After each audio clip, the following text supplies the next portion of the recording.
In his latest installment of the Dead series, George A. Romero has reworked his canvas and made what some are calling a neo-Western zombie romp. Hi, I'm Craig Connolly with WatchMojo.com, and today we'll be discussing with father to the dead George A. Romero the details of his newest film and what it means to work outside of the studio system. Your newest installment, Survival of the Dead, is being called a neo-Western.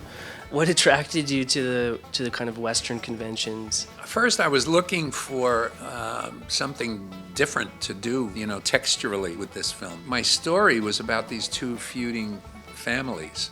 And I remembered an old movie called The Big Country, where it was Burl Ives and Charles Bickford and this lifelong feud that they had. I've seen every kind of critter God ever made, and I ain't never seen a meaner, lower, more stinking yellow hypocrite than you. Me and the DP and everybody involved at the core of our film all sat down to watch The Big Country. And we said, let's give it some of that Western flavor and try to make it look like that. Where does it fit into the series? The first 4 films that I did were connected in a way. Characters didn't recur. It went from the first night to about 3 years in. Diary made a lot of money, and they wanted another one quickly. So I took a minor character from Diary and followed him.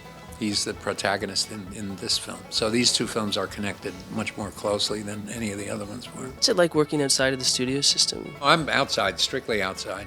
I've made 2 studio films directly for a studio, Orion, and that was Monkey Shines and Dark Half. I didn't like the process. With more money comes more obligation. Everything, catering bill goes up. All of a sudden you're running a circus, and you have to write a memo. If you see a sunset, you can't go shoot it because it's not on the call sheet. You've evolved a lot over the last 2 films, you think, as a filmmaker? With control, oddly, comes more innocence. It's much freer to just be able to say, okay, I'm deciding where the money should be spent. I've fled again back into this, the $2 betting window. We found wonderful people that financed these last 2 films and basically let me make the film I want to make. So I'm perfectly happy in that arena. They're as prolific as animals, and they live like animals. They live like a pack of wild dogs. They're a pest, a plague, like Sodom and Gomorrah. Here in the West, Jim, a man is still expected to defend himself.